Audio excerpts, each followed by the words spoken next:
Penguin Random House Canada presents The Life Cycle of the Common Octopus, a novel by Emma Knight. Read for you by Saskia Maarleveld. For my grandmother, Shirley Margaret Daynard, formerly Flood, née Gardner. If you took the monster's point of view, everything they did made perfect sense. The trick was learning to think like a monster. Cy Montgomery, The Soul of an Octopus. Now, I know there are exceptions, pregnant male seahorses with their brood pouches and so on, but mostly it's females who carry the future. It can be deadly work. In some corners of nature, children gain strength by eating their mothers alive. Among humans, such theatrics are frowned upon. Rare is the mother who forgets the goldfish crackers and is cannibalized in her minivan.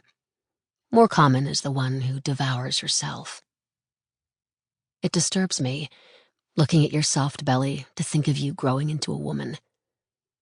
I lay you down on the white bedspread to towel you off after the bath. I sneak my finger into the crevice between your chin and chest to make you smile. You follow me with your trusting eyes, dark as the North Sea, forgiving me in advance, or so it seems, for the many ways in which I will fail you. You are smooth and pink, and I pretend that we are still one. But even as I think this, I know it isn't true. I'm alone in my body again, and you're alone in yours. I lower you into your crib. You murmur and turn onto your side, caressing the plush octopus she sent us, going somewhere I will never be able to follow. I watch you lying there, heavy with milk and sleep, and think, we carry the past too. I am 31 years old. From here I can see my own mother, far better than before. I can't see my grandmothers, but I can feel them, the choices they did not have, their warm, mutilated hearts, their capable fingers, finally at rest. Within each of us is an inky bottom place where fallen corpses and old skins feed new life. Flashes rise unbidden from the deep.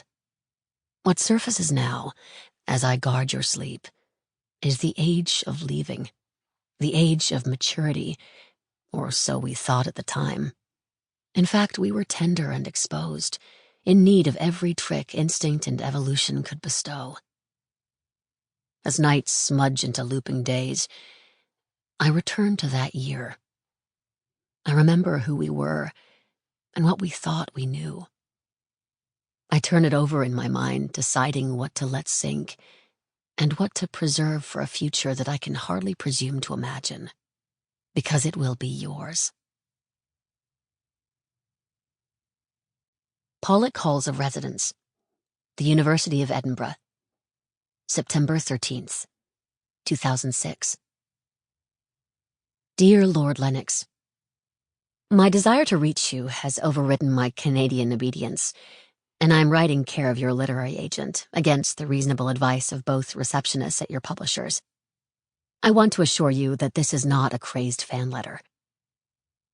I believe you went to school with my dad, Edward Ted Winters. He is not the most forthcoming of conversationalists, as you may know, but I've pieced together some clues over the years, and they all lead to you.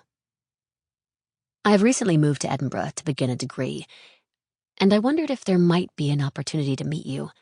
I can travel anywhere. This matter is as critical to my education as any. With apologies for the intrusion and many thanks, Penelope Elliott Winters. P.S. Though not crazed, I am a fan, and ever impressed by Paquin's ability to solve a murder 3 drinks in. Talmoric, September 23rd. Dear Penelope, delighted to receive your letter. Glad you made it past the guards. Fond memories of your father. Hope he's well.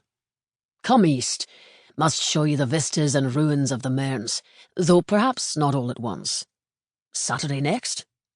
The train will take you as far as Stonehaven. Send your landing time, and we'll send a good man with a good moustache by the name of Hector. The man, that is. Yours, Lord Lennox. P.S. The first two never count. Fall. 1.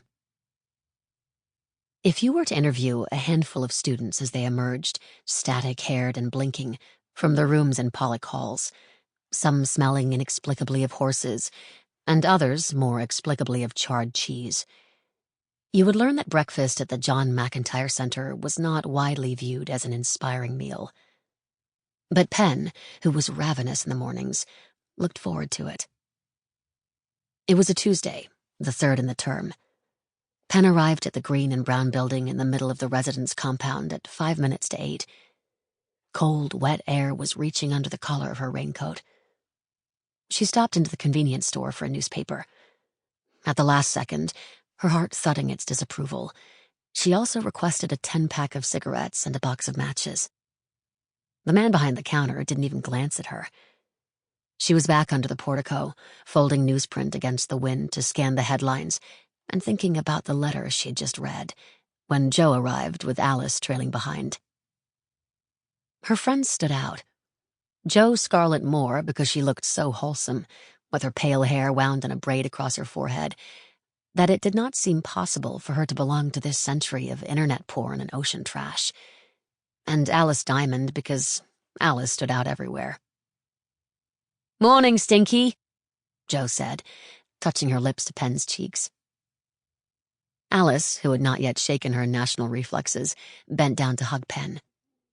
As had become their custom since Jo had discovered Alice on the dance floor of the Opal Lounge, or had it been the other way around? During the 5-day game of chicken with mononucleosis, known as Freshers' Week, the three went into breakfast together. By the time of their arrival in Edinburgh, Pen and Alice had been fixtures in one another's lives for over a decade. Throughout high school, afternoons had found them sprawled on Pen's white duvet, their legs up the wall in a pose that Alice insisted was good for thinking deep thoughts, their bare feet brushing the Polaroids and ticket stubs on Pen's bulletin board, awaiting the beginning of life. Although they shared many common circumstances, both had been raised on prosperous, tree-lined Toronto streets by loving parents who believed they hid their unhappiness well. Pen and Alice had no shortage of points of difference to find fascinating in one another. Alice had grown early into a tall and striking young woman with the coloring and survival instinct of a lioness, while Pen, a late bloomer, had usually been the smallest and quickest in their class, with the glow-in-the-dark eyes and skittish flinch of a black house cat. Each had learned much of what her parents preferred not to talk about from books, but while Alice devoured anything that contained either an ambitious hero's dogged pursuit of his true destiny or technical descriptions of sex, and these she underlined for future reference, Pen became devoted, around her 14th birthday, to plowing through her mother's entire collection of thin-paged, densely typed 19th-century novels. At that age, their truths reached her only in the way one might catch a whiff, from across the fence, of a neighbor's dinner cooking on the barbecue. Alone in her room, she ran her eyes along the surfaces of their sentences, trying to convince herself that the enduring and transformative love they so often described must be observable somewhere in the real world. Pen later learned that many of her favorites had been written by women for whom marital bliss had remained, for one reason or another, forever out of reach. She was able to conclude then, with the relief that can accompany the death of hope, that these stories were mere fantasy, and that the conjugal disharmony of real life alone could be taken as fact. Facts were of considerable importance to Pen. She had learned early to mistrust both the Pascal's wager Protestantism of the Winters branch and the residue of Catholicism that clung like incense to her mother. In the absence of religion, she found facts reassuring. Alice was the only person to whom Penn freely related her many theories and discoveries without fear of being either mocked or fully believed. After 11 Sample complete. Ready to continue?